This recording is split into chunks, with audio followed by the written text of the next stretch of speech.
A very good morning to you and welcome to Daybreak Live right here on Dominion Television, your early morning dose of news, insight and inspiration. I am Pat Ida saying good morning once again. Good morning, Samson. Good morning to you, and I am Samson Balogu. We are super glad to be with you this beautiful morning, Thursday, 24th of July, 2025. Whether you are getting ready for work, already on the move, or just enjoying a peaceful morning, that's what we say right here. Thank you for starting your day with us. Well, let's kick off with a quick look at the weather this morning across most parts of the country. We are expecting partly cloudy skies with some morning sunshine in southwest, especially in Lagos and our own Ibadan. Abuja and the north central region will be mostly sunny, though there is a chance of light showers by evening for our viewers in south and southeast. Keep an umbrella nearby. Scattered rainfalls likely in places like Port Harcourt, Uyo and Enugu. Well, of course, you might just need your umbrella. Now that you are weather-wise and wardrobe ready, let's ease you into today's lineup. As always, we've got your daybreak news, followed by newspaper headlines and analysis, and of course, our big story of the day, one that eats at the very core of our future as a nation. Education in limbo. The tragedy of unassessed 250 billion naira UBEC funds. Governor sabotaging basic education in Nigeria. Well, it's a deeply troubling question. It's a deeply troubling question here. And imagine billions of naira allocated to rescue our failing basic education system just sitting untouched. I mean, why? It's a question that we'll still ask on this show. Oh, actually. You will. I know. You will do justice to that. What is that politics? Is it bureaucracy, or is it simply a lack of willpower for those in charge? And this and more we'll give you on this show. And to help us unpack this, we'll be speaking with Oke Kosman, a respected educationist and policy advocate. It will be shedding light on what this means for the millions of Nigerian children in public schools, many of whom still sit on the floors and learn under trees or don't even go to school at all. It's going to be an eye-opening conversation, especially with what's at stake. I mean, education is not just a sector, it is the engine of national development. We must ask if governors aren't assessing funds meant for the future of our children. What then is the real agenda? Well, we'll get to know that. And right after that, stay with us for Trend Watch, where we'll bring you up to speed on the biggest current affairs and social media buzz shaping the nation, from governance to economy to social trends and public reactions. Well, it's Daybreak Live, and we just getting started. We are just getting started, and you can join the conversation by visiting our website, social media handles at Facebook, Instagram, and TikTok. It is at Dominion Broadcast. On X, formerly Twitter, at Dominioncast. Do well to subscribe to our YouTube channel, and of course, drop your comment there. We'll surely take them at Dominion Broadcast. And then you can watch us live on our website, www.dominion.org.ng, dominion.org.ng. Pat, once again, good morning to you. Good morning to you, Samson. Today is Thursday. I know it's Thursday. I know it's Thursday. There is always something about Thursday for you. Yeah. You always call it Throwback Thursday.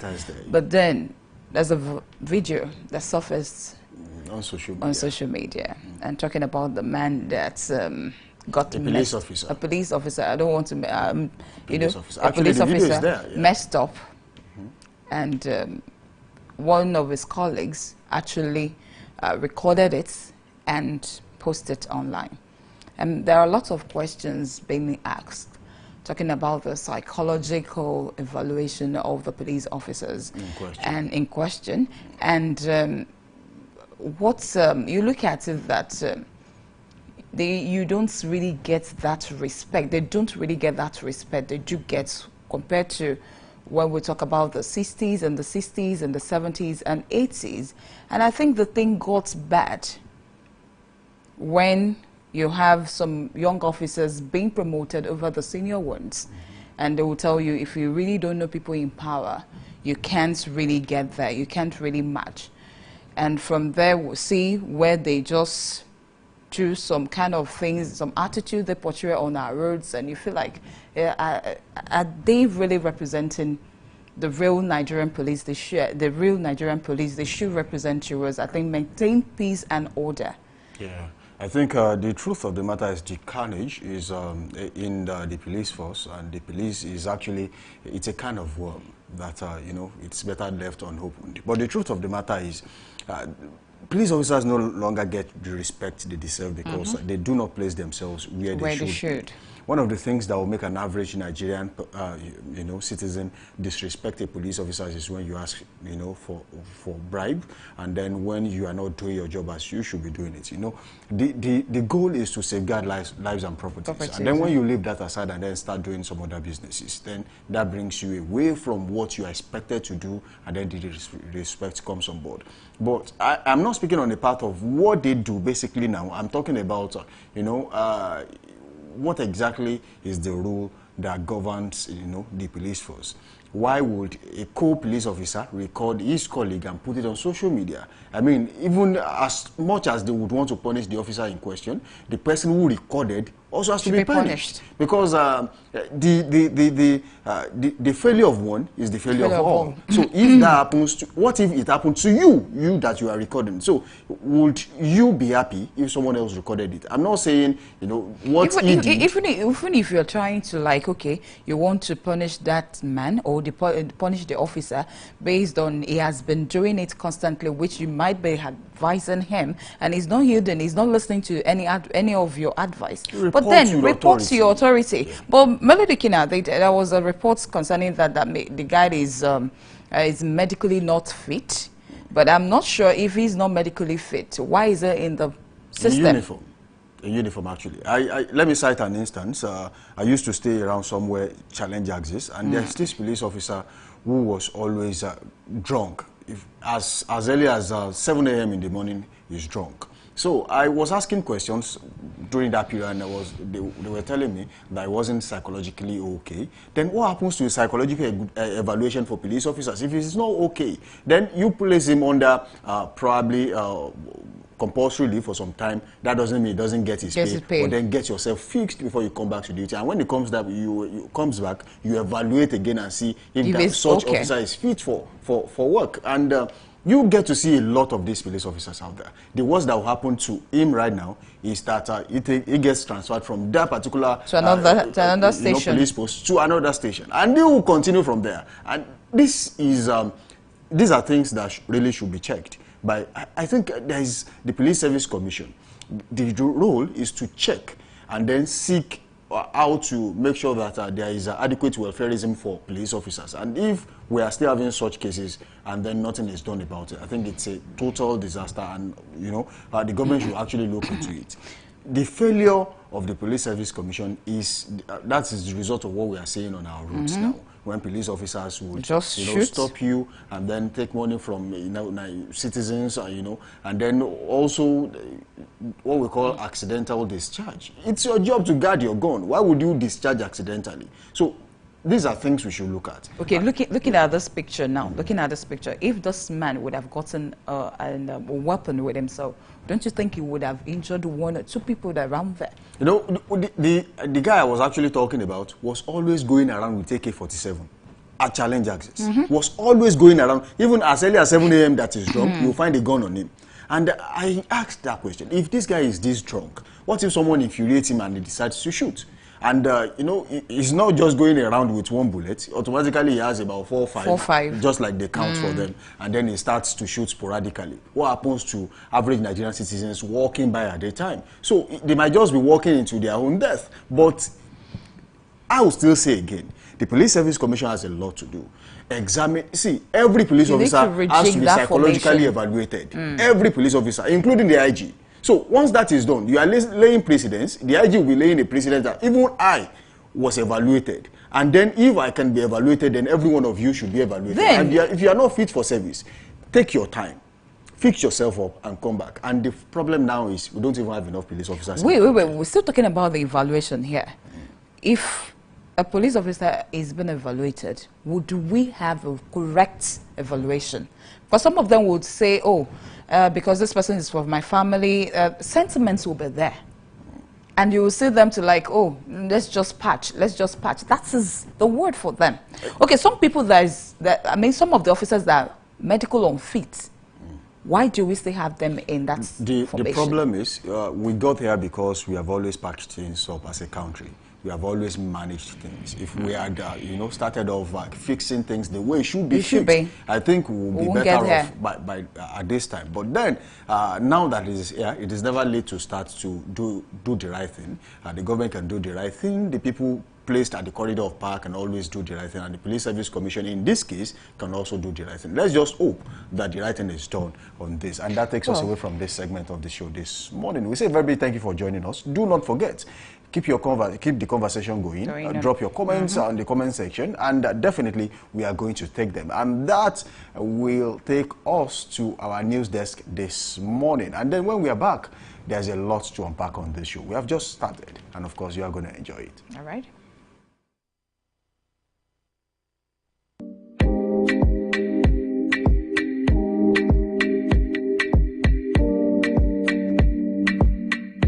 Ever dreamed of creating the next viral series or telling powerful stories on the big screen? This summer, your passion for TV can become a reality. Our TV Practical Summer Class is calling all future scriptwriters, producers, directors, video editors, reporters, news editors, and on-air personalities. Get hands-on training from industry professionals. Learn to shoot with professional cameras, master editing software, and produce your own content from start to finish. This isn't just a class. It's your launch pad. Don't just watch TV, make it. Enroll now. Spaces are limited. Visit our website on www.dominion.org.ng or call the number 0706 777 9435 0706 777 9435. Dominion Television, your channel of choice.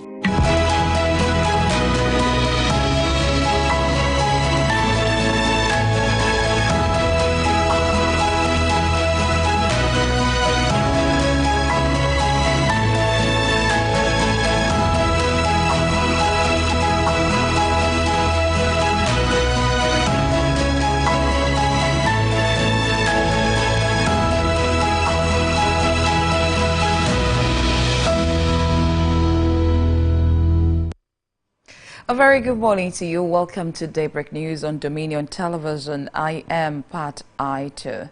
The Federal House of Representatives at the plenary has passed for first reading a bill seeking to prohibit public and civil servants, including their immediate family members, from patronizing private schools and healthcare facilities.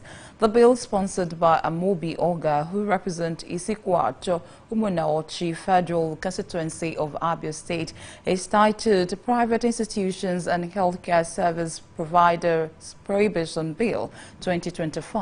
Oga, while addressing the media at the National Assembly, described the proposed legislation as a turning point in the history of the country, stating that it aims to restore confidence in public institutions and eliminate conflicts of interest in service delivery, maintain public trust, and ensure high, uncompromised standards and integrity by civil and public servants.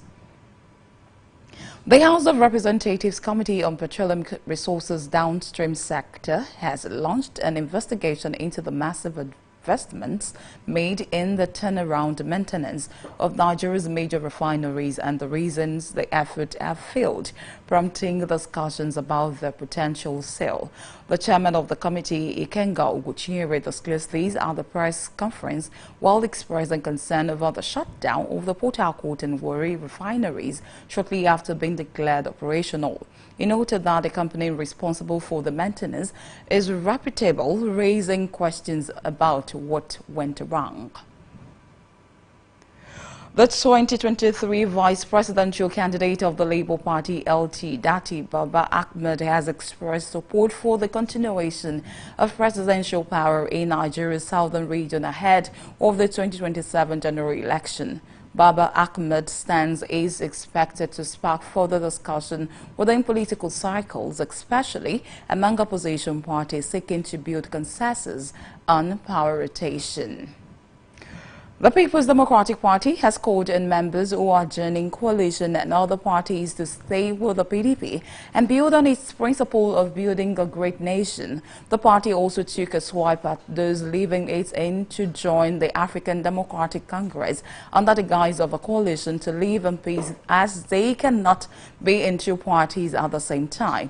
The chairman of the People's Democratic Party Governors Forum, who is also the Bauchi State's Governor, Bala Muhammad, and other stakeholders of the party said this during a meeting called at the instance of the party's founding fathers, led by the former Minister of Information, Professor Jerry Gana, in Abuja, to discuss issues in the party ahead of its scheduled meetings.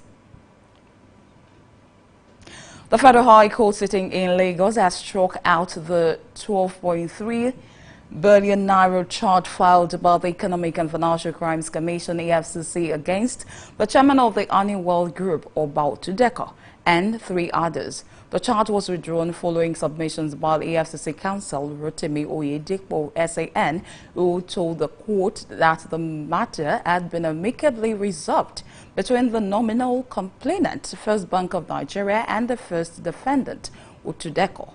Counsel Tudeko Bode Olanipeku SAN also told Justice Chukwujeko Anike that all issues leading to the charge had been resolved. The FCC counsel Oyedepo confirmed that both parties had indeed settled and the resolution had been formally communicated to the Attorney General of the Federation, AGF. The Lagos State Fire and Rescue Service has rescued a 56-year-old man who became trapped inside an 80-foot deep well over the weekend. In a statement posted on its official X handle, the agency disclosed that its Ejibo station received a distress call about the trapped individual in the Kotu area of the state. The rescue team quickly mobilized and arrived at the scene to commence the operation. Upon arrival, it was disclosed that the man had been stalked. 12 suspected kidnappers and 1 informant have been arrested in a coordinated security operation carried out across parts of Kogi and Kwara states. This was disclosed about the Kogi State Commissioner for Information and Communications, Kingsley Fanwell, in a press statement made available to newsmen. He said the suspects were apprehended during a series of raids jointly executed by the hybrid force from the Office of the National Security Advisor and personnel from the Forward Operating Base, Igbe. And in business, the Central Bank of Nigeria, CBN, has confirmed that 8 banks have successfully met the new minimum capital requirements stipulated for their licenses.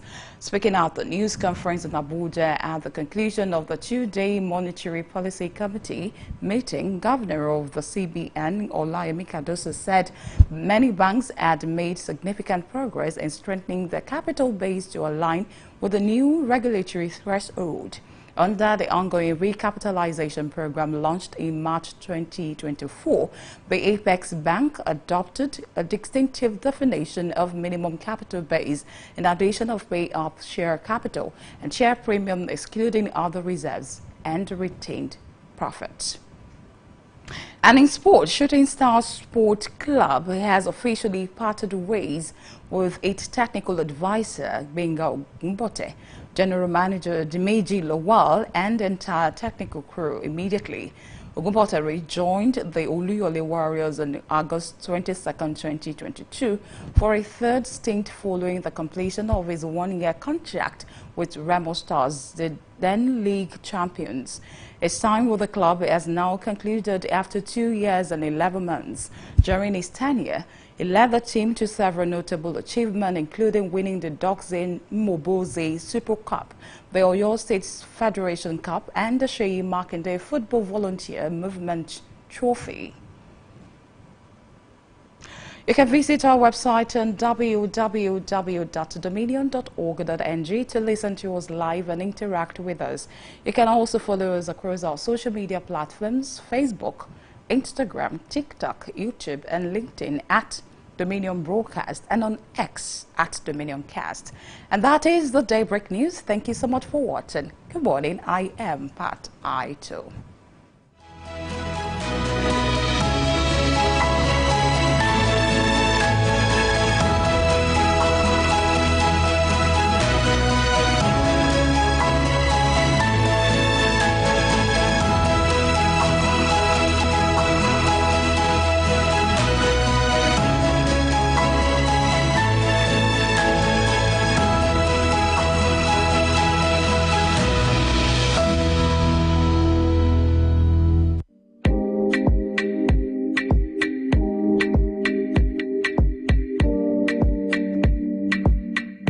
Ever dreamed of creating the next virus series or telling powerful stories on the big screen? This summer, your passion for TV can become a reality. Our TV Practical Summer Class is calling all future scriptwriters, producers, directors, video editors, reporters, news editors, and on-air personalities. Get hands-on training from industry professionals. Learn to shoot with professional cameras, master editing software, and produce your own content from start to finish. This isn't just a class. It's your launch pad. Don't just watch TV, make it. Enroll now. Spaces are limited. Visit our website on www.dominion.org.ng or call the number 0706 777 9435 0706 777 9435. Dominion Television, your channel of choice.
A very good morning once again, and welcome to newspaper headlines analysis on the program Daybreak Live on Dominion Television. Of course, this is where we'll keep you abreast of what is happening from our national dailies. Well, I have a lot of newspapers here, but I'll read through before I let you know my guest or my analyst for today. This morning we'll kickstart with this day with this big one. Federal government half-year tax revenue jumps 43% to 14.27 trillion naira. So much riders there. We have Edu rebased GDP, first quarter growth estimates signs of nation's economic resilience and renewed momentum. And we have LCCI rebasing hasn't changed harsh economic reality. And the last one there, men riders, analysts with sluggish GDP growth attaining $1 trillion economy, a tall order. That's all from this day, and of course you can get that from page 3 of the paper. At the top part of the paper we have this: Bagudu, Tinubu's ambition is to see Nigeria refine all its crude oil in country. Riders, well, we have so much riders there. We have NMDPRA, chief says president has never interfered in regulatory affairs. And we have West African nations agree to impose penalties on non-performing refinery licenses. And that's on page 9 of this day. And we have this politics side. Damagum, PDP's problem self-inflicted. Defectors should return or leave in peace. 4 riders there, or 5 riders. We won't tolerate and discipline defectors left because of ambitions, says Bala Muhammad. And we will fix party, living not an option, Saraki declares. And we have Aliyu saying, Aliyu, most defectors are nomadic, selfish. And the last riders there, our party will rise again, says Olawepo Hashem. You read more, page 3 of this day. Well, away from these days, let's head straight to the Nigerian Tribune. Nigerian Tribune is having this politics one here. APC moves NEC meeting to presidential villa, and riders, whoever emerges as our chairman, will promote party interests. Uzodinma, that's governor of Abia State, Uzodinma, is talking there. And PDP leaders drum reconciliation, issue warnings ahead of NEC meeting. And we can resolve our differences. Saraki Ghana, Jerry Ghana, saying that seek support for southern candidates. We can read more. And Nigerian Tribune, I pick a copy of Nigerian Tribune and flip to page 2 of the paper to read. And we have this one too from we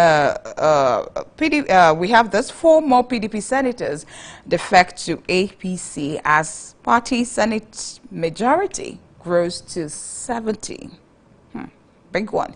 Politics again. Ocean Assembly members back Adeleke, and residents vow to stick with him. That's on page 16, page 8 and 16 of the Nigerian Tribune. Beside it, we have CSO's withdrawal petition against NMDPRA bus tender apology. That's on page 25 of the paper. And from the Nigerian Tribune, we have this. I am vindicated, says Onosoya, as court strikes out loan trial. Then we have court also frees Otudeco as EFCC withdraws fraud charges. That's on page 4 of the Nigerian Tribune. And the health part, we have the health story here. Organ transplantation, surgeons revive dead heart from for infant transplant. And that's on page 8 of the Nigerian Tribune. Well, let's quickly leave Nigerian Tribune. Let's head straight to The Nation. The Nation is coming with this one. North Central favored to produce Ganduje successor, and riders APC NEC meet today in Abuja.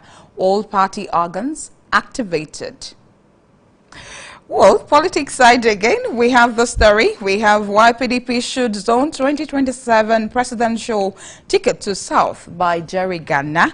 And a lot happening there. We have this one too, politics. Obi Baba Ahmed part ways over Labour Party crisis. And the rider there saying that former running mate joins Abure's camp. And that's on page 4 of The Nation. And we have World Bank backs Nigeria on 90,000 kilometer optic network project. That's on page 7 of The Nation. Away from The Nation, you remember I said we have lots of those dailies here this morning, but we'll just flip through some. And we have this: Nigeria, federal government declares food prevention national security priority. That's coming from this Nigeria. And a rider unveils anticipatory action plan for from reactive relief to proactive disaster response ahead of 2025 flood season. And we have this one: politics. 4 PDP senator defects to APC at Senate majority 870. And riders, we have a rider there. Tinubu's $3 billion Eastern Rail pledge. Internal PDP crisis spark major political realignment ahead of 2027. And that's on page 5 of this Nigeria. Then we have NAV airstrikes at the insecurity part. Now we have NAV airstrike eliminates 95 terrorists in Niger. That's on page 16 of this day. Well, the way, let's quickly look at what the Guardian newspaper is saying. Same thing with this day. 43% spike in tax revenues pours up for fiscal recovery, deficit cuts. That's on page 6 of the Guardian. A lot there, politics there. Tinubu APC leaders converge on Villa as NEC tackles crucial issues, and that's on page 6 of the Guardian. Let's quickly look at what the Punch is saying this morning. Away from the Guardian, let's head straight to the Punch. Whoa, Punch saying tariff battle escalates. Tariff battle escalates. Discos rejects review, talks with states. And a rider, 36 states energy commissioners to meet federal government as tariff shutdown worsens. And we have this one, politics 2027 presidency, PDP sees Southern candidate as game changer, and that's on page 2. Damagona is talking there, and that's on page 2 of the Punch. Beside it, we have APC expands national control with 7 new PDP defectors. That's on page 12 of the Punch. And reps approve $347 million loan for Lagos Calabar Highway. Others. A lot here. And we have this one, the human angle story there down below. Ogun resident protest after fatal crash kills 4 pupils. And beside it, beside it, we have this politics story there. The faction drama. APC, PDP exchange barbs over Adeleke's U-turn. U-turn is always in Agbadoija, Abule Egba, but then Adeleke is making a U-turn. Well, I'm being joined by a journalist, a public affairs analyst, Mr. Leko Shubowale. Good morning to you. Good morning, Pat. How are you? I'm fine. How are you too? I'm good. A lot's happening. Seriously? Well, like I always tell my analysts that I always come on the show, like 2026 is out of the calendar when it comes to politics in Nigeria. Sure. But then we won't go there. Let's quickly look at what this one is saying. Tariff battle escalates. That's this quote rejects review talks with states, and 36 states energy commissioners to meet federal government as tariff showdown worsens. What's your take on this? Yes, I think one of the, if you have to talk about a major achievement of President Bola Ahmed Tinubu-led administration, you know, one of the very significant achievements is this issue of passage of tax reform bills. You know, all of us, for some of us that were of age then, we can remember the exploits of President Bola Ahmed Tinubu while he was the Lagos State governor. You know, he has been a leader, you know, very conscious of generating the revenue. He knows it has been his style. So, you know, the passage of a tax reform bill has helped a lot in making sure that, you know, I was reading, I think it was yesterday, that, you know, as at 2024, our GDP base was 371 trillion naira, you know. It has never happened before. You know, this is unprecedented. And whatever success, whatever achievements the president is recording now can only be attributed to the passage of tax reform bills. You know, before now, Nigerians don't like paying tax, especially the privileged ones. But, you know, with this passage of tax reform bills, it is now an offense. It is a crime that whether you like it or not, you have to make sure that you pay your tax. And that burden, you know, mostly lies on the privileged ones, you know, the wealthy ones among us, you know. And you know, before now, we have the civil servants mostly that pays their tax, because, you know, their tax most of the time used to be deducted from the source. You understand? But now, you know, there is no way you not pay your tax. So this has this passage of this bill is a very special bill, a bill and a law that is so dear to the heart of Mr. President. So I'm not surprised, you know, knowing what he did while he was the governor in Lagos State. If he's not going to do anything, I know that the issue of IGR in Nigeria, and the issue of, most of the dailies this morning carried this story. So it is expected. Of course, it's not a new thing to me. So kudos to Mr. President. All right, let's quickly look at what the papers are saying concerning politics. So we have this one, defection drama. APC, PDP exchanged barbs over Adeleke's, that's the governor of Osun State, U-turn. And APC said Adeleke was rejected because it would be a liability and will hurt the integrity of the party. What are your thoughts on this motivation behind Adeleke's U-turn and what might be driving his actions? Yes, generally, politicians will only be politicians.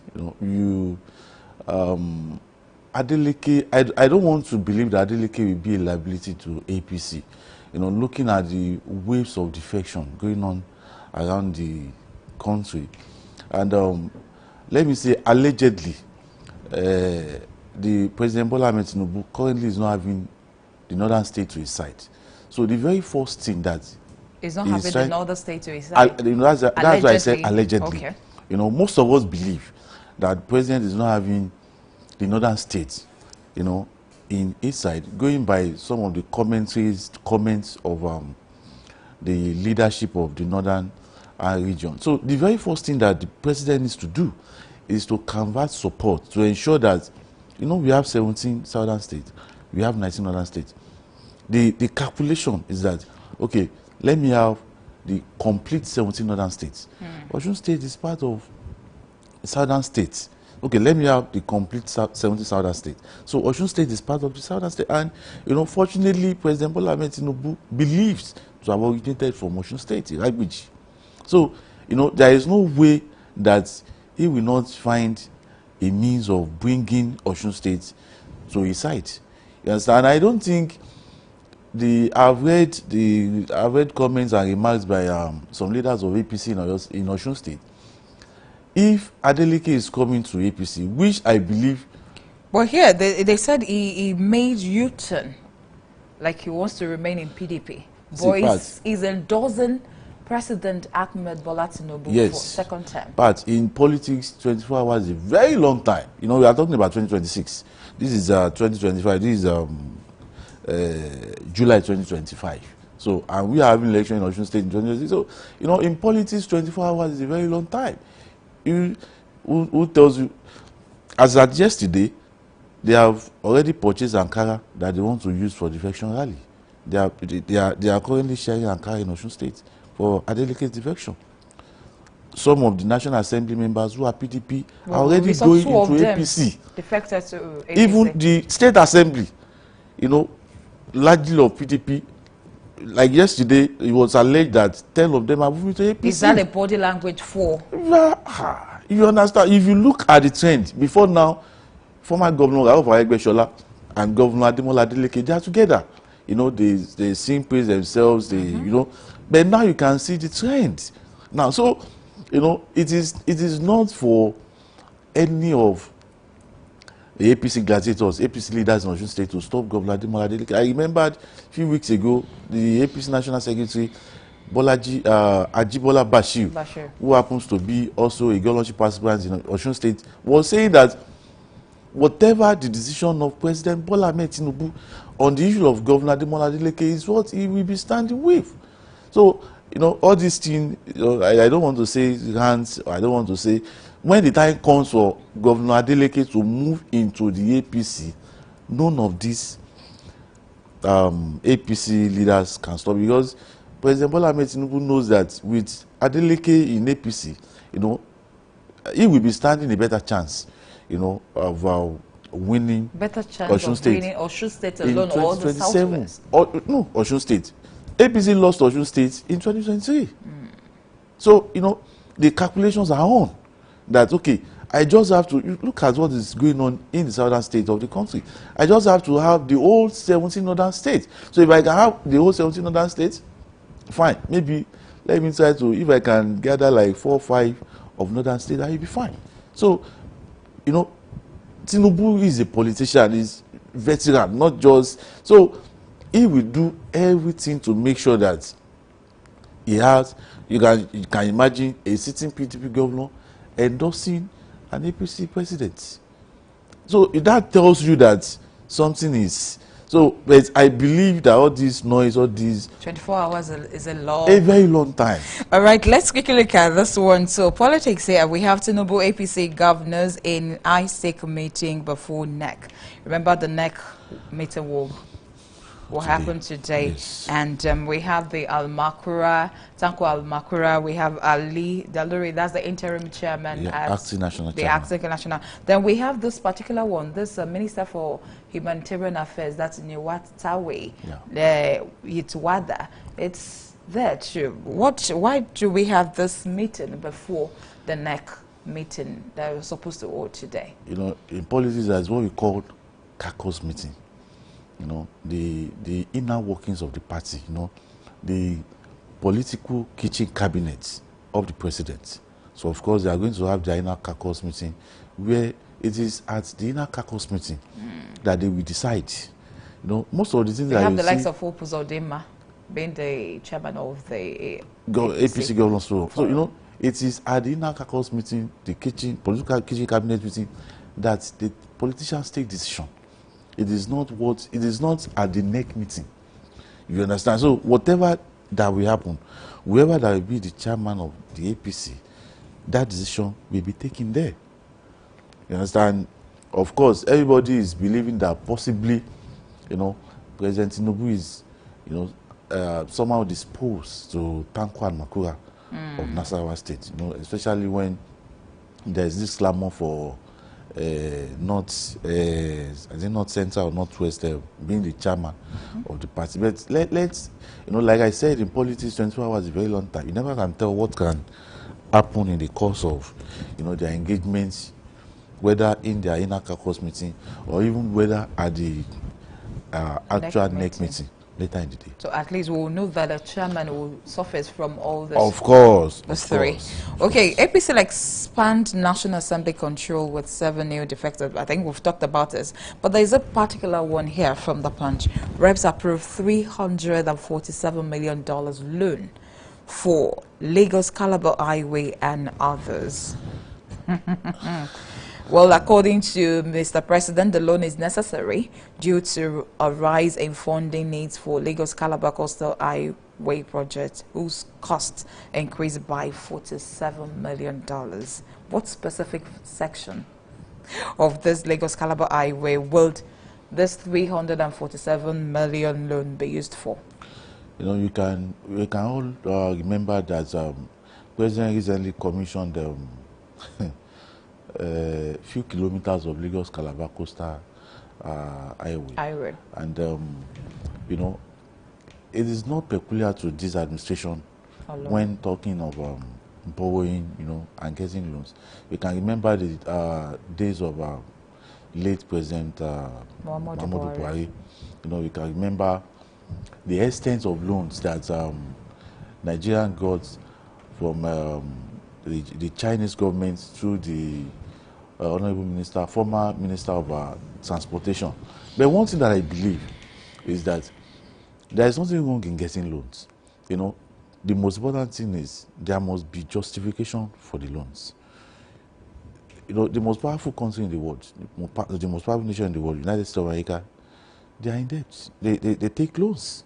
But the most important thing is, you know, the problem we have in Nigerians is that Nigerians don't trust the leadership. Nigerians don't trust their leaders.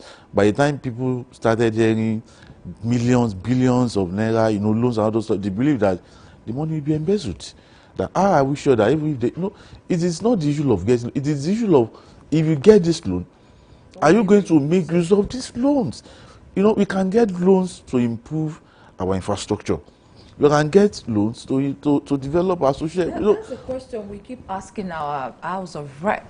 Yes. If you approve loan, who says to the transparency, the accountability of the loan you approved for, Mr. President? The buck still stops on the table of the National Assembly. You know, one of the major responsibilities of the National Assembly is oversight. You don't just approve loans, you don't just approve budgets. You make sure that what we are approving this loan for, or what we are taking this loan for, is the loan is well utilized. You understand? But you know, it's just as if, you know, maybe because of the politics, these are the National Assembly, they are gradually, you know, moving away from their responsibility. Maybe because of party, you know, loyalty, you know, maybe because of loyalty to Mr. President and all that. So it is the responsibility of the National Assembly. We don't need to be dragging this, don't need to be discussing this for a long time. It is the responsibility of the National Assembly that, yes, we are going to approve this loan, but you also want to ensure, to make sure that this loan, you know, you use it for what you have stipulated it for. So it is the responsibility of the House of Representatives and the Senate to make sure that they monitor the usage of this loan. Okay, if this loan, as what Mr. President said, will be used for the actual project, well, what are the potential benefits of this project for trade, commerce, and industry in the affected areas? Yes, you know, one of the reasons why, yes, you know, it has a very great potential, very great significance for the socio-economic development of, you know, of the nation. You know, one of the good or the best decision that the president has taken so far, that's why you are witnessing, you know, daily defection of politicians from the southeast, from the south-south zone or region of the country, because they believe that one of the good things that the president has done for the zone or for the region is that Lagos Calabar Coastal Highway. You know, number one, you know, it's going to improve the socio-economic development of the region. You know, from going from Lagos to all those parts of the region of the, you know, so it's not going to be business as usual. Even the, is it 7 kilometer or 700 kilometer or 3 kilometer, you know, allegedly commissioned by the president. You know, you can, I have an opportunity of visiting the place a few weeks ago. You know, when you at that spot, you know, you will love it. So if we can have something like that from Lagos to Calabar, I think it's a good thing. All right, let's quickly look at this one from this Nigeria. Federal government declares food prevention national security priority and unveils anticipatory action plan for reactive relief to proactive disaster response ahead of 2025 flood season. Yes, you know, one of the problems confronting Nigeria as a nation is, you know, flood, you know, prevention of flood. As of yesterday, there was flood alert in Oyo State too. Yes, you know, I always believe that it is not even the issue of federal government. You know, we're supposed to have even moved away from these federal government managing flood and all this stuff for our state. You know, Oyo State, you know, this is a local, you know, it's local. You understand? It's not the federal government thing. I'm expecting that, you know, federal government should allow each state to take control, because Abuja will not really understand the terrain of Badon. You know, Abuja don't really understand how floods, you know, you don't understand the terrain. So it should not be the problem of the federal government. It should be the problem of the state government. Let the state government, you know, then pass it to the local government, because the issue of flood is local. You know, it is not. Look at the one that happens in Niger State. You can also, we will not be able to forget easily what happened in August, the flood in August 2011. So, you know, it is. I want to suggest that the issue of flood should be decentralized. It should not be centralized. It should not be the federal government that will be approving funds. It's not the federal government that will be coming to states. You know, aside from the aspect where NEMA comes in, you know, when it happens, you know, to come and give palliatives, to come and assist so-called to the victims. We have to wait till that time? We don't have to wait till that time. Well, most of the state governments that knows what they are doing, that knows their onions, are preparing towards that. And you can, 2 days ago or yesterday, you know, your state, SEMA issued a release informing and warning the residents of your state that, you know, these are the areas, the flood-prone areas. So, and they are warning residents of those areas to vacate, you know, before the, you know, when there are flood disaster, when there are flood issues, you know, there will be hunger because, you know, most of our farmlands, you know, can be away. You understand. So it is better that the federal government, you know, let the issue of flood be taken care of by the state. It is a good thing, you know, taking charge, you know, from now. Now that you don't even have the rains. We do, but then maybe it's we don't not have much heavy of it. like they. You don't have much of, like Ibadan. Well, I don't know, in my area, I cannot remember. I was not in Ibadan, you know, yesterday, but I heard there were a bit shower. But even while I was in Ibadan some days ago, you know, I hardly see rains in my area. I don't know why. You know what? Maybe a shalom. Well, away from that, let's look at the electricity. We have this tariff battle escalates. DISCO rejects review talks with states.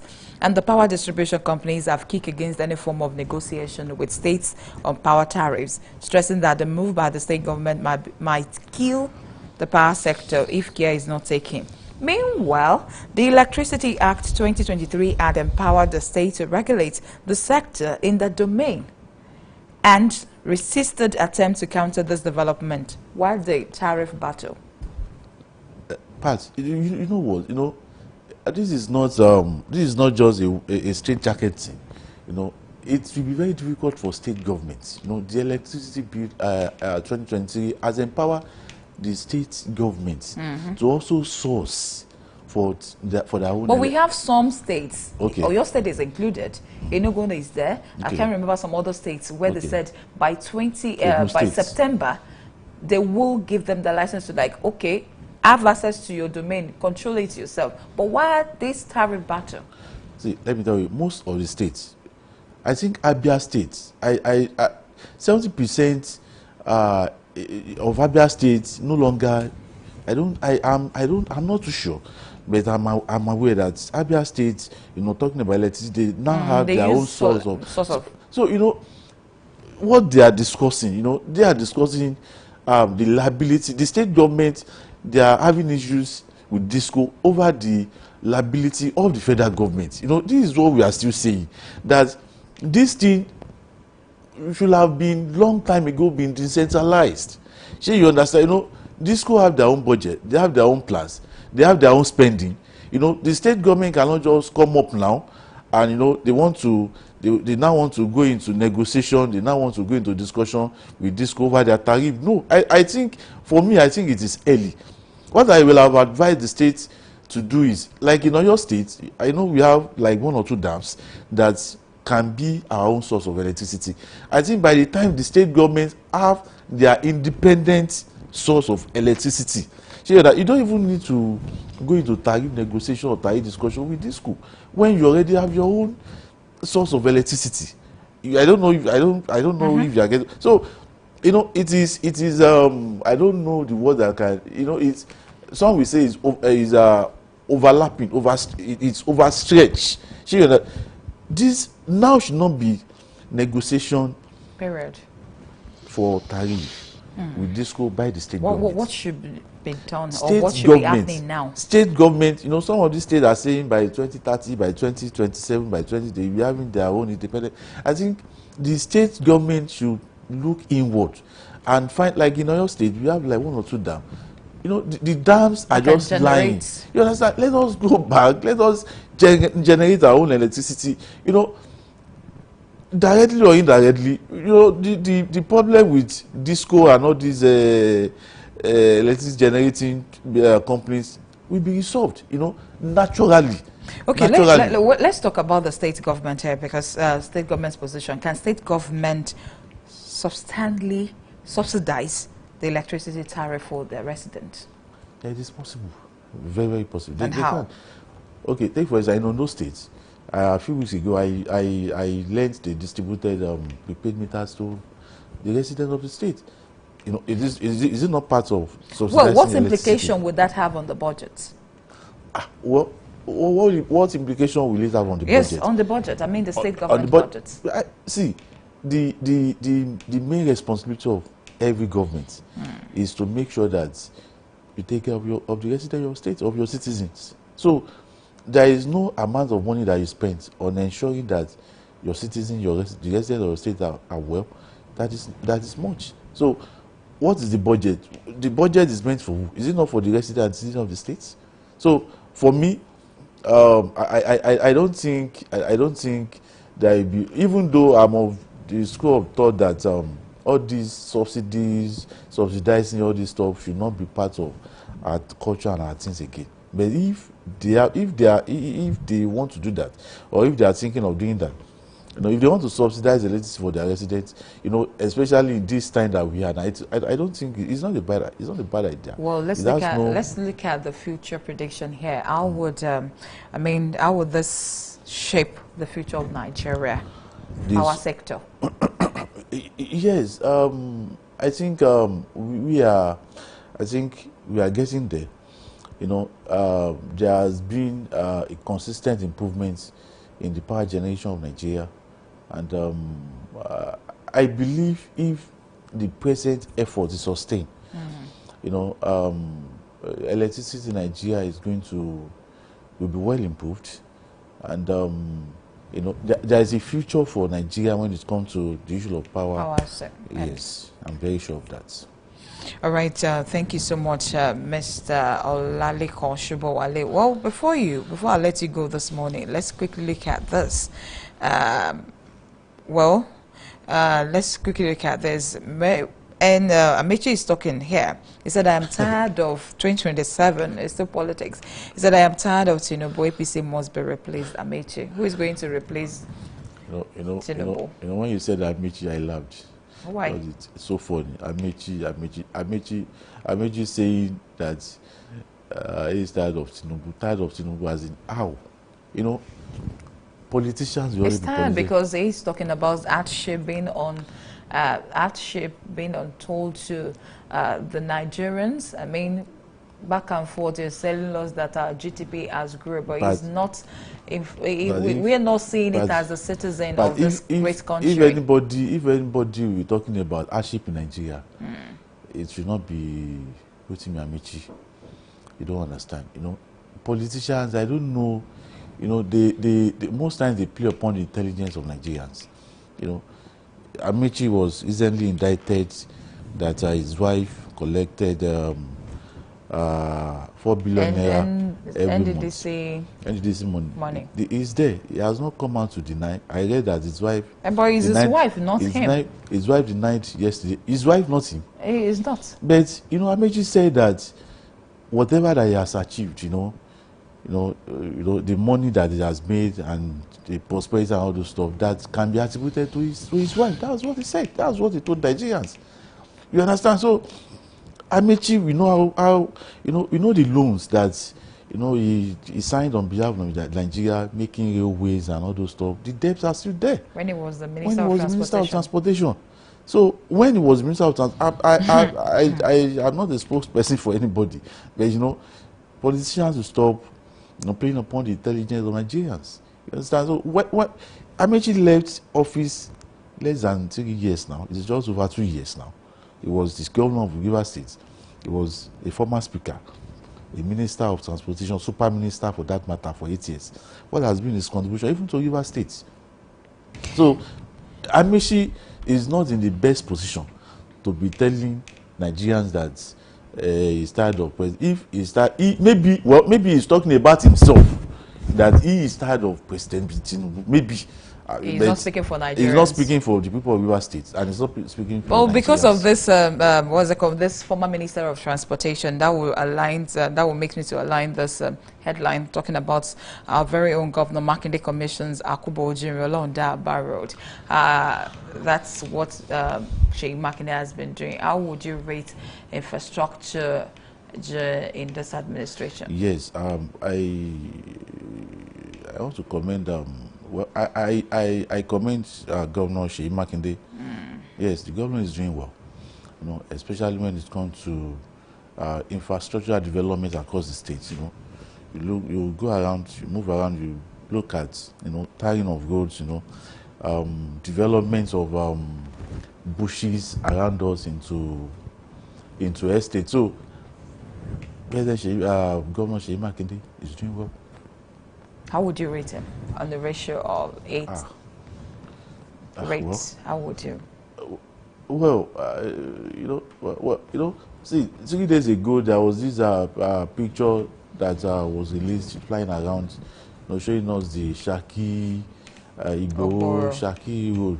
So most of these things are being done in Ibadan. So there is a need for.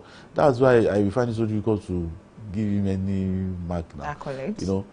Governor, I will just advise Governor Shimagide to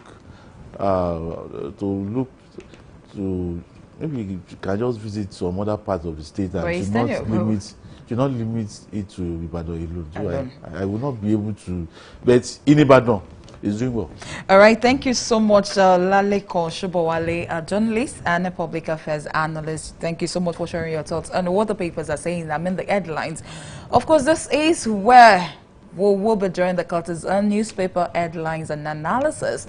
Coming up next is a big story. Stay tuned, do not go anywhere.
Ever dreamed of creating the next viral series or telling powerful stories on the big screen? This summer, your passion for TV can become a reality. Our TV Practical Summer Class is calling all future scriptwriters, producers, directors, video editors, reporters, news editors, and on-air personalities. Get hands-on training from industry professionals. Learn to shoot with professional cameras, master editing software, and produce your own content from start to finish. This isn't just a class. It's your launch pad. Don't just watch TV. Make it. Enroll now. Spaces are limited. Visit our website on www.dominion.org.ng or call the number 0706 777 9435 0706 777 9435. Dominion Television, your channel of choice.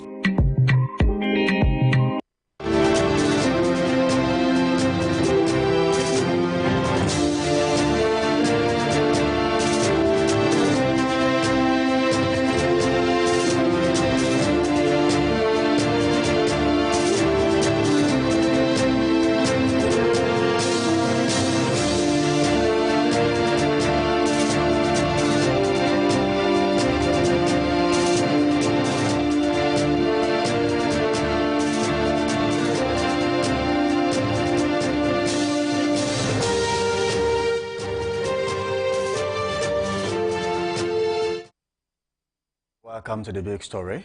Good morning once again. This is The Big Story, where we go beyond the headlines to uncover the truth behind Nigeria's most pressing issues. Today, we turn our attention on a silent tragedy in our education sector. Over 250 billion naira in UBEC funds meant for basic education left unaccessed by state governors. Why are funds meant for public schools, school children gathering dust in the government coffers? Is this negligence, incompetence, or outright sabotage? Welcome once again, I am Samson Balogun. Now, the Universal Basic Education Commission, UBEC, was designed as a lifeline, a federal intervention to rescue public education from collapse. But shockingly, despite the crumbling classrooms, out-of-school children, and overburdened teachers, many governors have refused or failed to claim what is rightfully theirs. And the people, what are they doing? They are not asking questions. This episode digs into figures, exposes the loopholes, and asks the hard questions. Why are state governments not providing the counterpart funding needed to access UBAC allocations? Who is benefiting from this dysfunction? And most importantly, what happens to the millions of Nigerian children stuck in educational limbo?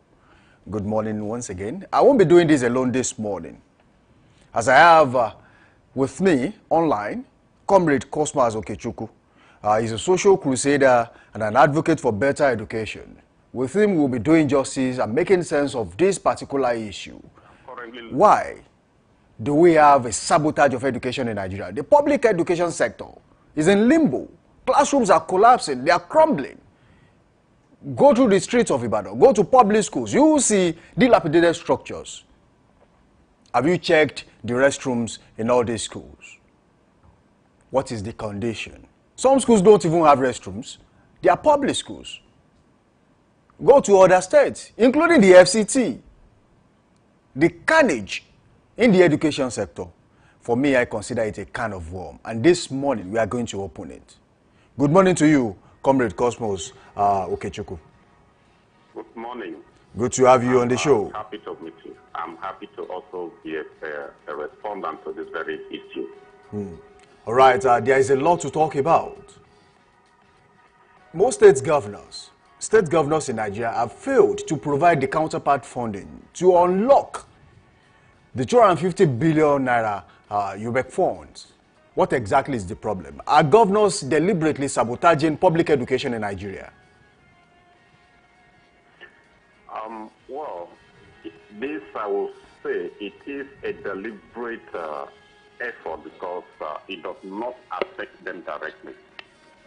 If I would want to start with what I have in mind, I'll say the staggering sum of 250 billion naira unassessed UBEC fund is a stark reminder of the type of leaders we have in our society or in this part of the world. And this goes to show the inefficiency in our educational system. My brother, you have stated it in your prologue.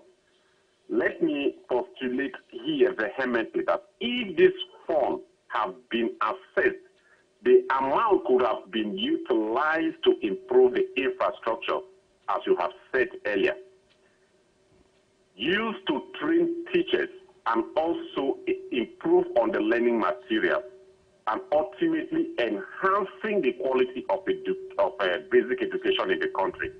But this is the other way around. Why is it the other way around? Because it does not affect them directly. The basic education in Nigeria does not have a direct link of effect with them. Their children are not in this country. Every parent desires a better standard of education for the children. But they don't have that opportunity to take them out of the country. And the current leaders we have in this country seize the opportunity of the mandate we give to them to punish us, the masses. Why they are paying lip service to education in Nigeria is because none of their children is in the country. They are outside the country in better institutions. And so it does not affect them directly. Secondly, I will also say the counterpart funding, the average Nigerian politician will not want to be investigated and will not want to be monitored. If these funds are released from the source they have been released, they know that this fund will be monitored to the optimal utilization. And so when they collect this fund, they will not have benefit to divert the fund strongly into their private pocket. And this is why they see it as a waste of putting in their own counterpart fund to access the other money, because they are going to be monitored and tracked on how these funds are being utilized. So they will not want it to go into that. And yet you keep seeing them going to banks and other foreign agencies to borrow money in the name of funding education, while they have a direct access of funding. Because the money they borrow, they divert them into their private pocket and then put the debt on the state and the future government to come. And they cannot be questioned because our institution has become so unquestionable. Okay.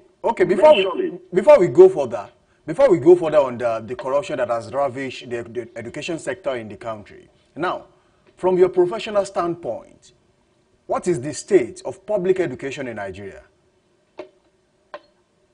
My brother, you have said it earlier. I think this interview would have not been cut off from your prologue because you have said it earlier. The state of educational institution or system in Nigeria is totally 0.001 in percentage. Have you been to Enugu State, where I'm currently speaking from? Have you been to Cross River State? Have you been to Ebonyi State? Have you been to Abia State? Or have you even been to FCT as you mentioned?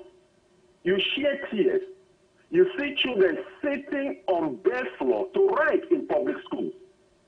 You see children sitting on leaking roofs to write. When it's raining, you see them packing themselves to a corner. So there is nothing to write home about. What about teachers training? How many times have government organized teachers training and retraining in our country? So there is nothing to write home about. Our educational materials are obsolete. They are no longer in a reference with the current realities of the society and the global world. So we are totally 0.001% in education in Nigeria. There is nothing to write home about. Are we talking about the tertiary institution? Let's not go there.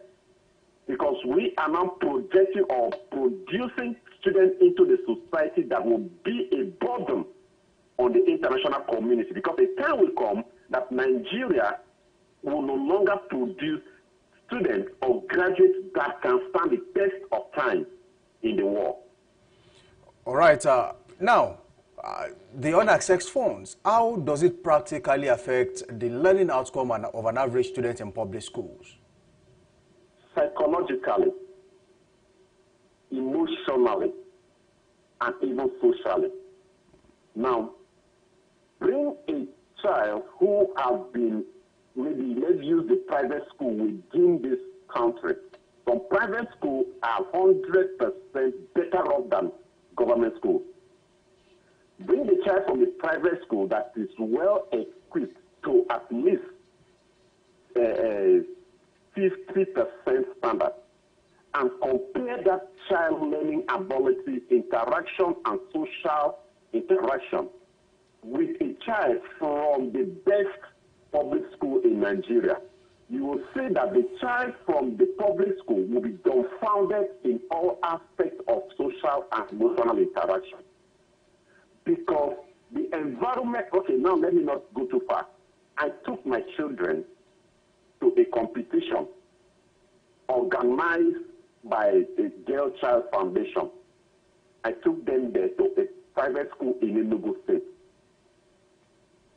Entering the environment, they were like looking at themselves as if they have gone to heaven already. All right? Because they could not comprehend that their mates are in such an environment and they are in a different side of the world. But because their parents could not afford the money to send them to that kind of a school, with all what they were taught, my dear, I would say that they forgot the presentation totally. They could not withstand the pressure that was coming from their other mates in that presentation. With all what their teacher trained them to have gone to present, they were dumbfounded. Because they have not been to such environment, they have not seen such facilities. And these are children from a public school. So you see that it affects them psychologically, it affects them emotionally, it affects them socially. When they stand in a competition, they cannot present what to. And that will go a lot to bring down their academic future. Because when they meet challenges, they cannot build up to those challenges. Because they have not been trained into such environment. and facilities to say. All right, comrade, let me ask you this question very quickly. Should there be penalties, or maybe state governors or governments should be mandated constitutionally to always access these funds whenever they are made available by the federal government?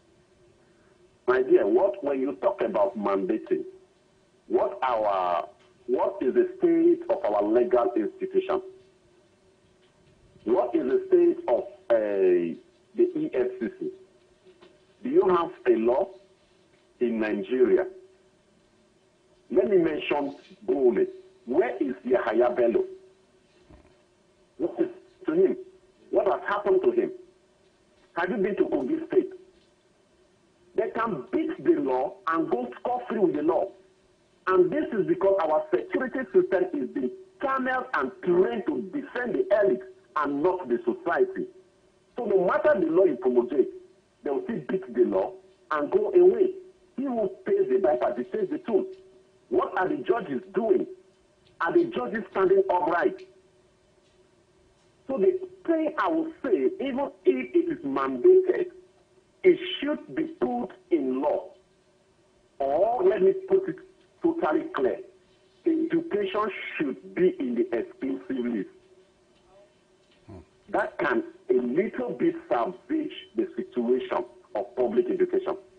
Education should be taken out of the concurrent list and returning it back to the way it were in the 1980s and 1990s. It should go back to exclusive list. Because the governors have messed up the system of education in the country. The only way this can be done is it should go to the exclusive list. And then the ministry should strongly be supervised. Mandating them is like doing even the work. Because they can collect the money, do some standard projects, and cut away with it. All right, so we need strong monitoring to achieve this goal.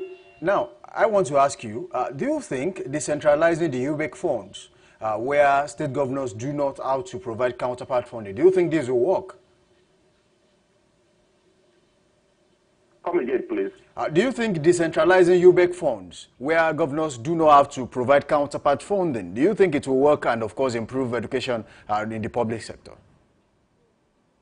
I don't think it's going to make any difference in decentralizing it. I don't think it's going to make any difference. Now, what has to be the difference is the political will. What has to be the difference is the legal framework that will put these people on toes. Whether you centralize or decentralize it, when a person doesn't have the political will to deliver, it cannot do it. Now, I made mention of Abia State. We have had past governors from 1999 till date. The only difference is the current governor that is trying to. I'm not from Abia State, but I've been there. I've tried to look at what is happening. Now, it takes a man with the political will to do it, even if he's benefiting from it or not. You get my point? Yes, I'm with you. I'm with you. So political will is just the solution to what we are talking about. So if all these procedures won't work, so what institutional review or what institutional reforms do you think should be brought on board to make sure that public education in Nigeria regains the glamour, the glitz that comes with it? The institutional reform that needs to be put in place, or that should be put in place, should be the education taken out of the concurrent list, taken out of the residual list even. And what have also destroyed the educational system, thank God for the governor of Enugu State, tactically want to cut private education in Enugu State by building smart schools in every community. Now, what is this agenda? because public school has been abandoned by successive governments. And most of these public officers have their children in private schools that are well organized. So what he's doing is putting heavy taxation on the private school that is facing them out, and then he is currently building and remodeling the public education. That is every child now to sit to a computer. And those systems are being centralized, monitors the educational ministry. So what it should be, as I said earlier, if I must sound a little bit to digress, is education should be taken to the exclusive list and totally remove private education in Nigeria. In the advanced countries, how many private basic education do we have? If you have been to UK, if you have been to US and Canada, how many of those private secondary and primary schools do we have? Because the government funds their education, and this is why there is no need for private schools. But here in Nigeria, the opening of private schools have destroyed public schools. So to me, private schools should be safe and free education, and government should run education totally. It should be a socialist aspect of education and not a capitalist aspect, because the capitalism in education have destroyed education in Nigeria. Now, basically, what will their failure, the governor's failure, cost average Nigerians in terms of future development? Come up. Are you with me? Yeah, I said come again with the question. Okay, now, most certainly, the current failure of the government to provide counterpart funding to access UBEC funds would definitely cost Nigerians. And what are these costs? The cost implication of them not funding this? Funding public education in the country. Now, if I understand your question very well, due to the network situation here, you are asking the implication of them not funding public education in Nigeria. Absolutely right. Yes. No. The implication of this, we have poor teacher training. We have poor infrastructure. We will have poor learning outcome of the children. And unlikely we will have produced, if I would say, half-baked or non-baked students into the society at all. Because it will not give us what exactly is supposed to be in our institution. So they're not funding, it has a very enormous implication in our society. Because there's a saying then that I used to say, half education is worse than non-education at all. So you take a child to learn something and he goes there, he's not getting what he wants, he becomes more confused than he was. So them not assessing or funding this thing will have a lot of negative implications. Poor infrastructure, as I've mentioned earlier. Poor training of teachers, they show non-training of teachers at all. Materials cannot be provided in educational system. Our libraries will, in fact, there are no libraries anymore in our public schools. There are no computers anywhere in our public schools. So these are the implications of it. Okay, now, basically, having mentioned corruption and the fear of being monitored if they finally access these funds as some of the reasons why governors are reluctant or probably drawing back to access the UBEC funds. But then, with the current economic situation in the country, do you think the requirement for counterpart funding is realistic in today's economic climate for some states? My brother, I will tell you, even if the economy gets more tighter than it is, there will still be that funding. How much is a security vote of a governor? Do you know that the security vote of a governor is far more than what the counterpart fund is crying for? And what are they using the security vote for?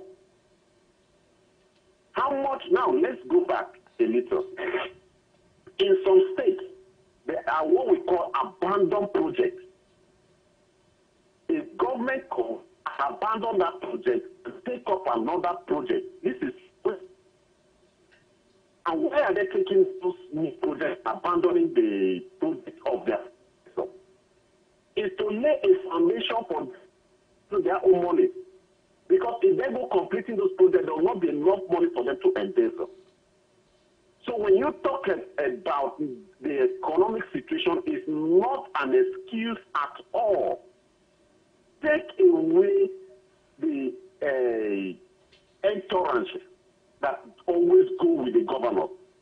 Those SUVs to fill in their tanks. The everyday parking in government houses. Take into account the kickback, the overloaded contract they do. I'll tell you that there is enough money for state governors to even fund private education in Nigeria, to give as grants to private institutions in Nigeria to complement their efforts. But because of the corrupt nature we have, so economic situation cannot be adjudged or cannot be used to judge the inability of them accessing this counterpart funding. It's a political will. They have the monies, the internally generated revenue, the federal allocation. What are they using it for? What are the state of our roads? Can the budget or the contract awarded for those activities, are they realistic with what they put in paper? Go to some states, you talk of billions in a 10-kilometer road on paper, but in reality, the road cannot be adjusted to have even 2 billion naira. The rest of the money is being got off. So the economic situation is not in any way a judgmental activity to this. Okay, you mentioned that there are abandoned projects, and I want to ask you this question. In terms of continuity, I want to cite an instance. A few years ago, late Governor Isiaq Abiola Ajimobi in Oyo State started a project about model schools in Oyo State, thinking, okay, let's go with the first phase and then we'll go with the second phase much later so we can upgrade some schools in the state, all around the state. But as it stands now, only those structures that were built under that same government are still there. Some of them still there unused. But the problem is, do you think continuity from one government to the other is also a major problem in the education sector? Absolutely. Not only in the education sector, in all-round aspects. In Imo State, for instance, as bad as they may portray Rochas or Okorocha, I would say the man had a strong vision in health sector. If you come to Imo State to make inquiries of the structures built by Rochas or Okorocha, those were, I would say, heaven on earth in terms of health. But what are those institutions? Where are the buildings today? They are used as not criminal handouts now, places where people go for toilets. The successive government, which is from Ihe Dioha, though it was shortlisted, to Hope Uzodimma, abandoned those projects. Why do they have to abandon this project?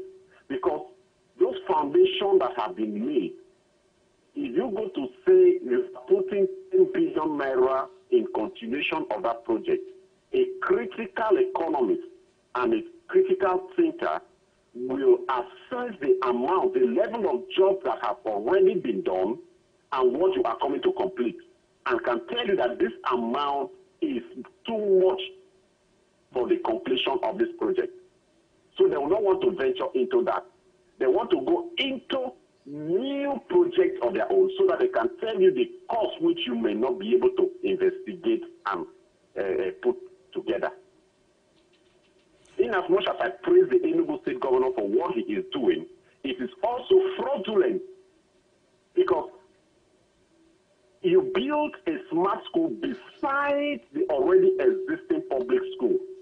Instead of taking those structures, remodeling them, and re-equipping them, those ones are totally abandoned. So the other side becomes a waste. This is to close the window for investigation, is to close the window for probing. So while the continuation is not practiced in this part of the country, the underlying part of it is corruption. No governor wants to be investigated. No governor wants to be pinpointed at a particular area. They want to absorb or extort the money from the public. So they cannot go into continuation at all. Because continuation will not give them the amount of money they want to embezzle from the office. All right, so let me ask you this question. Do you think or believe that there is an intentional devaluation of public education to promote private schools linked to the elite in the country? Perfectly. How many children from the, let me say, how many of the political elite have their children in the public schools? Where was Yahaya Bello's children admitted and paid up front? Is it in a public school in Kogi State? In Cross River State, the current minister for, I think they removed him from sports into a different ministry, John Owaneno. Where were the children? Were they in public school? Of course, none of them schools in Nigeria. So it's a deliberate attempt. They know that you and I, if access are given to better education, our children will compete favorably with their children. And so it's a deliberate attempt to keep the poor where they are and for them to rule and bring back their children to keep ruling on the same society. Okay. All right? Yeah, I'm with you.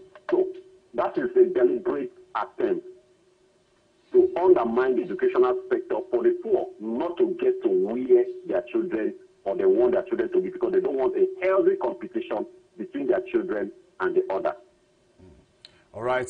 If you visit some schools across Nigeria, you see the Asori State, and some alumni associations have taken it upon themselves to renovate these schools because this is where they came from.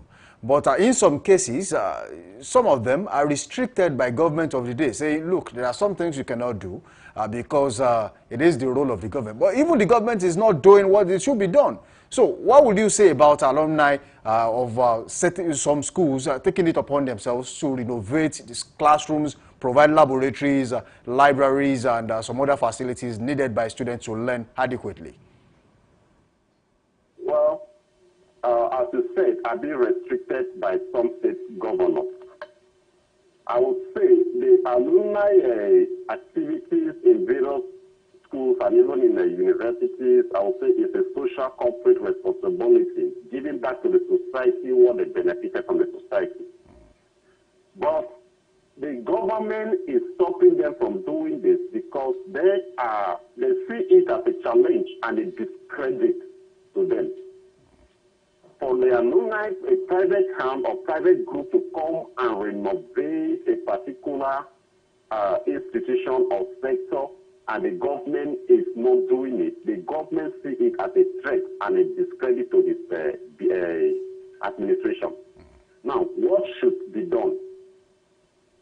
I will cap the entire discussion here that I have earlier discussed and argued that our security system is not independent. One, our judiciary system is not independent. Two, and until these two areas are independent, we cannot have an egalitarian society. The Arab Spring that changed the Arab nation, what happened? Because the security saw that they were not serving the public interest. The elite were using them for their benefit. They stayed alone and allowed the masses to carry out their protest, to carry out their rioting, and then put the elite on toes.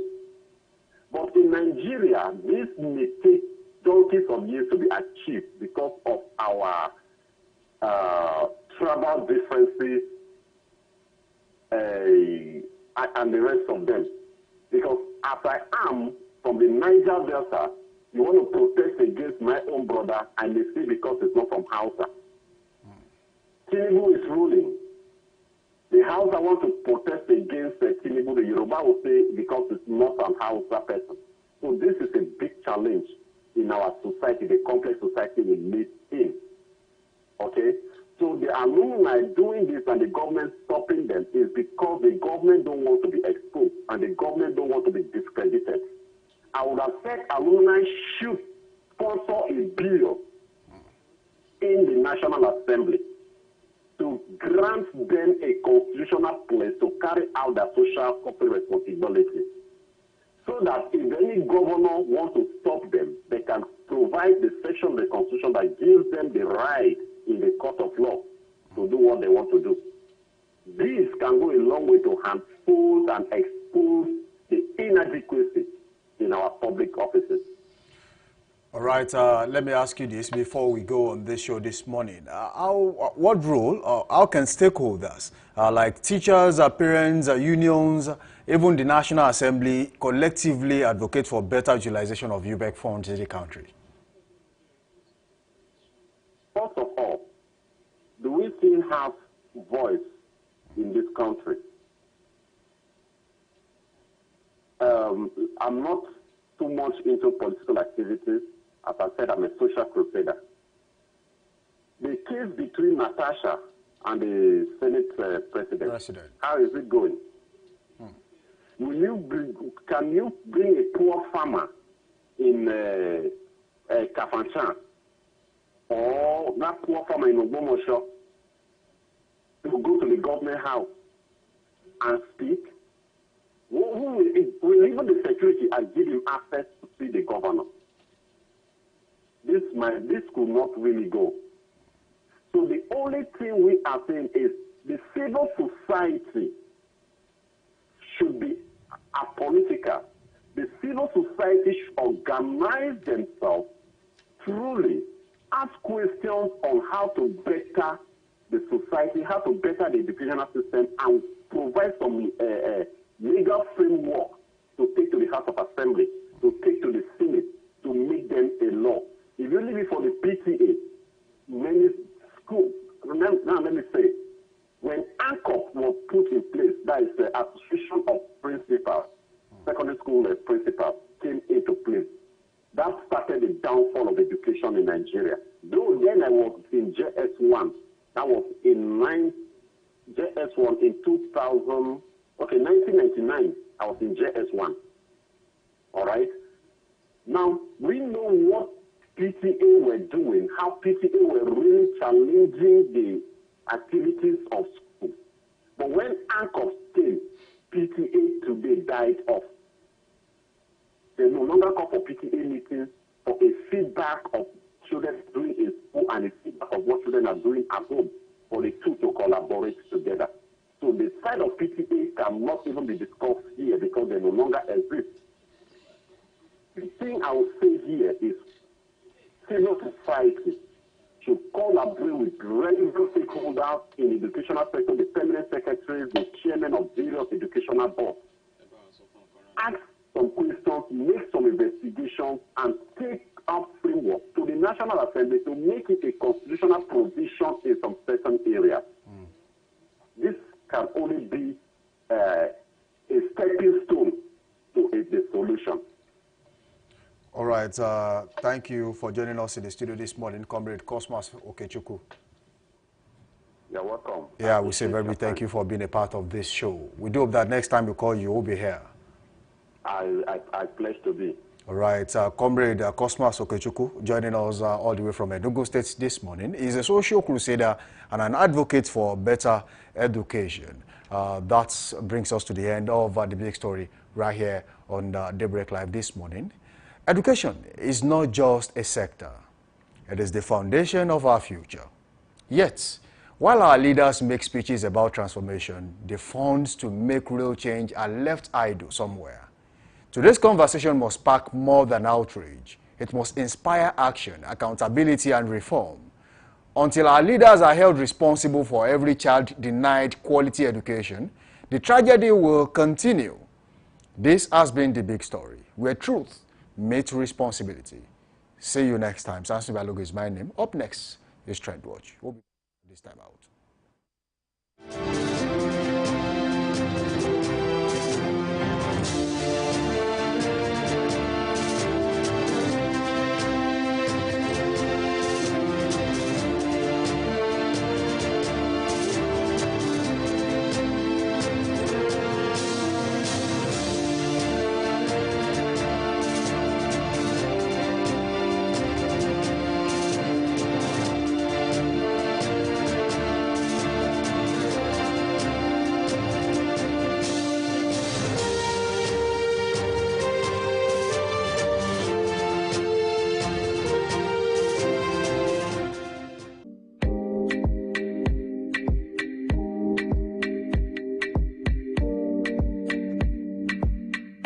Ever dreamed of creating the next viral series or telling powerful stories on the big screen? This summer, your passion for TV can become a reality. Our TV Practical Summer Class is calling all future scriptwriters, producers, directors, video editors, reporters, news editors, and on-air personalities. Get hands-on training from industry professionals. Learn to shoot with professional cameras, master editing software, and produce your own content from start to finish. This isn't just a class. It's your launch pad. Don't just watch TV. Make it. Enroll now. Spaces are limited. Visit our website on www.dominion.org.ng or call the number 0706 777 9435 0706 777 9435. Dominion Television, your channel of choice.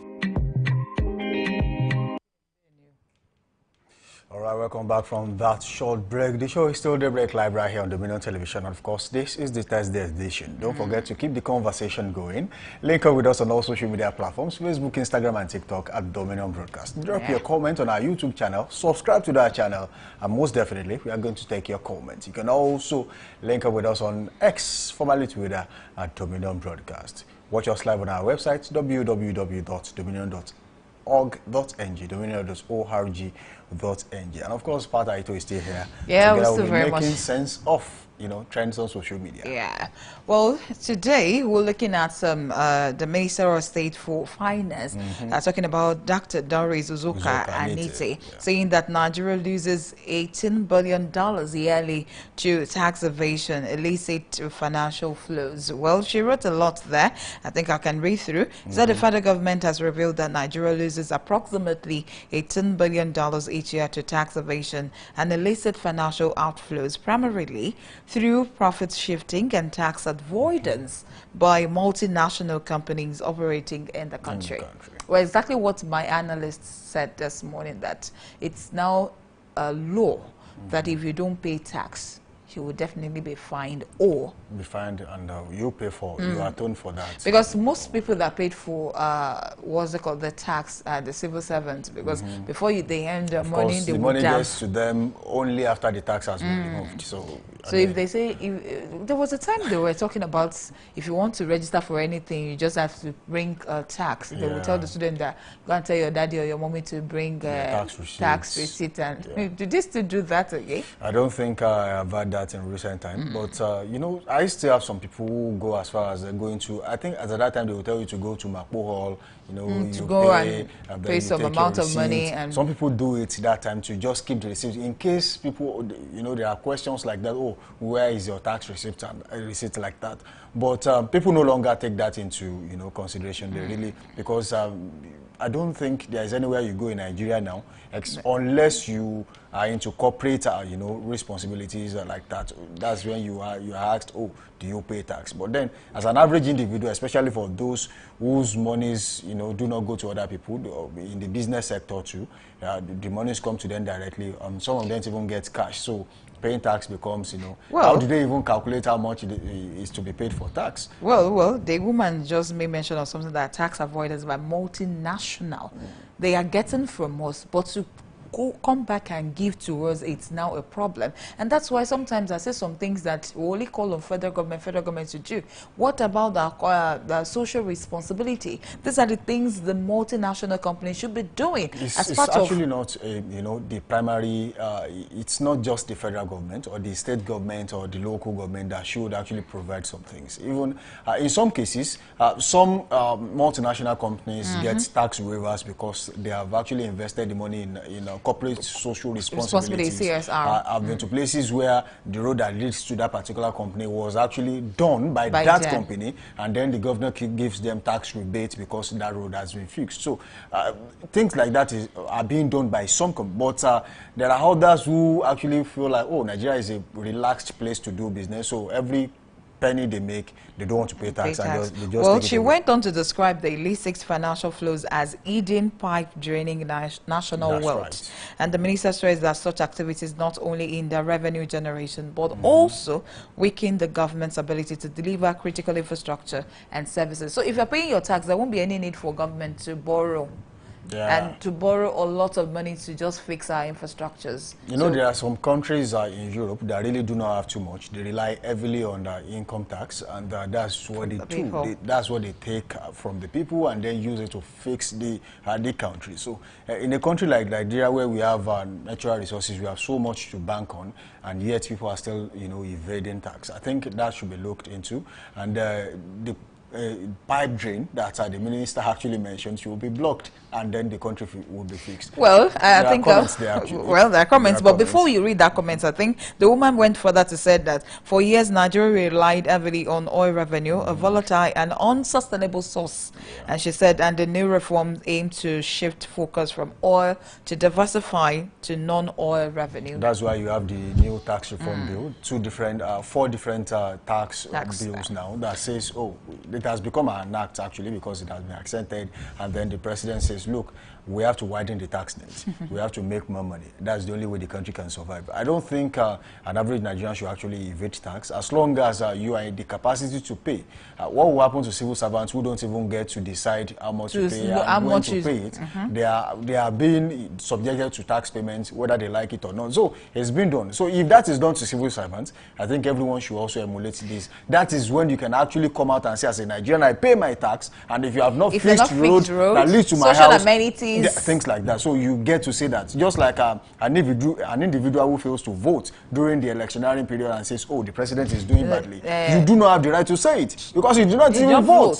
So you are part of those people who actually helped put the wrong people in office, if that is what you want to say. But then you do not have the luxury let's of saying go through the comments there. And the comments are from Claro Dabbles, says, but our politicians are billionaires who regulate the cash flow and taxes. Who regulates that? He's asking a question. Who is going to answer? I mean, the woman should be able to answer him. That's right. And away from that, we have this Tiano Beauty Spa, IPT SMEs. That's a small scale businesses in Nigeria. I pity them because they are the one small and medium getting this brunt. I mean, bearing this brunt of paying heavily. I mean, paying tax, any small thing, tax for local government, tax for state government, tax for federal government. And how would that business thrive? Yeah. Do you know that while some Nigerians are being serious about happenings in the country, some are just there to joke? I was checking the comment section last night, and I realized the fact that someone said, I love the hair, ma. Next, please. I mean, that's all she could say. While Nigerians are talking about things that really bother them, some are just there to have fun. Yeah, some people will tell you, see, I am tired, I've been talking, and things are not even taking shape the way I wanted it to be as a Nigerian. So the best thing is make jokes out of it. And someone said, the one way people pay, when they use them, I mean, they use them. And someone also asked, the one that you have looted, Dinko, I mean, people are always there. That is snake swallowed. All right, the show is still Daybreak Live right here on Dominion Television. This will be the convenient point to draw the curtains on today's edition of Daybreak Live right here on Dominion Television. This is the Thursday edition. And of course, she's always saying, oh, why is Thursday so special? I am big on old school music, and then when it's Throwback Thursday, I'm always like that. So we'll say a very big thank you for being a part of the show. We'll do all that. Of course, we hope you join us again tomorrow. We've got a lot of interesting programs lined up for you today. The big conversation is still coming. The agenda is still coming. So keep it locked right here. This is the best play for you this morning. And of course, today, Samson Balogun is my name. Until tomorrow, when we shall be meeting you again on this show. I say, keep being good out there. Keep being safe. Bye for now. All right, my name is Pat Aito. Always happy. And of course, I want you to do what? Do what you love best. Good morning.